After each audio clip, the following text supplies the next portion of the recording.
PCS association की आपात बैठक में अहम फैसला लिया गया है। हड़ताल शुरू हो गई है। यूपी में एसोसिएशन के 1100 पीसीएस अधिकारी इस हड़ताल में शामिल हैं और इन लोगों ने साफ तौर पर चेतावनी दे दी है कि जब तक इनकी मांगें पूरी नहीं होंगी, इनकी ये हड़ताल जारी रहने वाली है। सीधे लखनऊ का रुख करेंगे। हमारे संवाददाता एहतेशाम हमारे साथ कनेक्ट हैं, उनसे बातचीत करेंगे। एहतेशाम, क्या कुछ कहा जा रहा है, इनकी मांग क्या है? और बताइए, दो मांग तो इनकी यही है कि पहले गिरफ्तारी हो, जो कि हड़ताली जिन लोगों ने इन लोगों के साथ ये पूरा मामला हुआ था, वकीलों की ये लोग गिरफ्तारी की मांग करें। इसके अलावा मंजिल सैनी की ये लोग निलंबन की भी मांग कर रहे हैं। जी हाँ, देखिए, हम अपने पूरे दर्शकों को इस बात को बता दें कि जब कलेक्ट्रेट पर ड्यूटी के दौरान मजिस्ट्रेट अपना काम कर रहे थे, तभी एसडीएम सदर के कार्यालय में वकील तोड़फोड़ कर रहे थे। उनको समझाने मजिस्ट्रेट गए हुए थे, उनसे भी मारपीट की गई थी और इस पूरे मामले को पुलिस ने बहुत हल्के से लिया। बहुत ही नॉर्मल तरीके से डीएम और एसएसपी की लापरवाही रही, जिसकी बदौलत पुलिस ने 3 वरिष्ठ पीसीएस अफसरों पर 300 रुपए लूट का मुकदमा दर्ज कर दिया था। उसके बाद पीसीएस अफसर आंदोलित हो गए थे। कल लखनऊ डीएम आवास पर तमाम अफसर अपनी गिरफ्तारी देने चले गए थे और समझौता कहीं से भी नहीं करने की बात मान रहे थे। और आज उन्होंने आपात बैठक बुलाई थी, जिसमें प्रदेश भर के सभी कार्यकारिणी के सदस्य उपस्थित थे।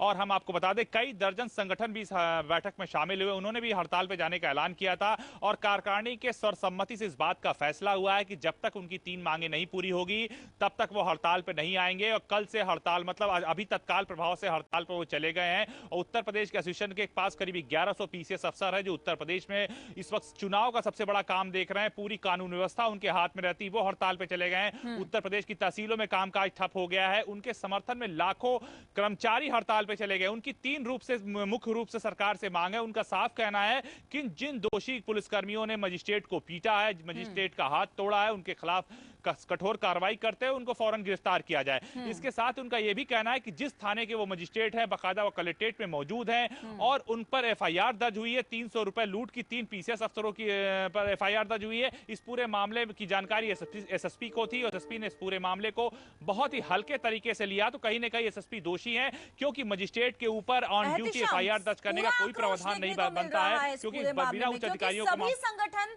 साथ आ गए हैं और सभी संगठन ये बात कह रहे हैं कि जब तक मांगे पूरी नहीं होंगी, ये हड़ताल जारी रहने वाली है।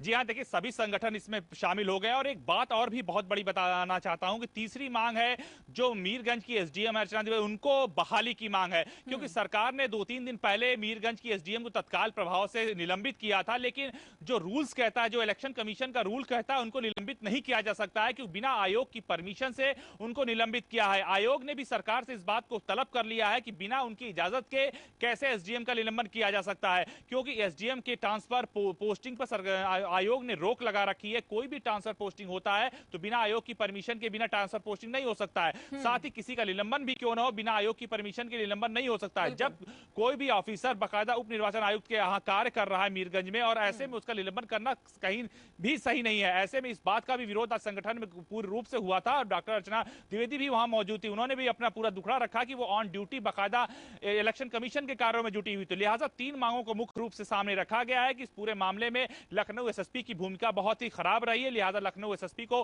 फौरन निलंबित किया जाए। साथ ही जो दोषी वकील है, उनकी गिरफ्तारी की मांग की गई है। साथ ही अर्चना द्विवेदी को बकायदा निलंबित किया। बने रहिए हमारे साथ। क्या कुछ अधिकारी कह रहे हैं इस पूरे मामले पर, वो भी दर्शकों को पहले सुना देते हैं।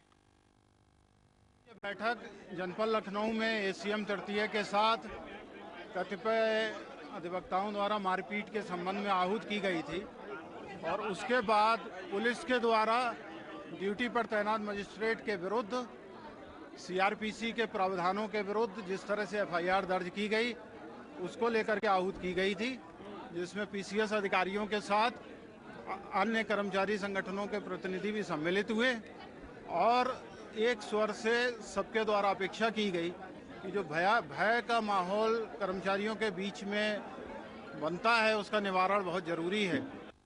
एहतेशाम, अधिकारियों को हमने सुन लिया, लेकिन एक बात यहां पर और है कि लखनऊ एसएसपी मंजिल सैनी हमेशा से उनकी कार्यप्रणाली सवालों के घेरे में रहती है। इस बार फिर से यही देखने को मिला है कि उनके निलंबन की एसोसिएशन की तरफ से मांग उठने लगी है अब।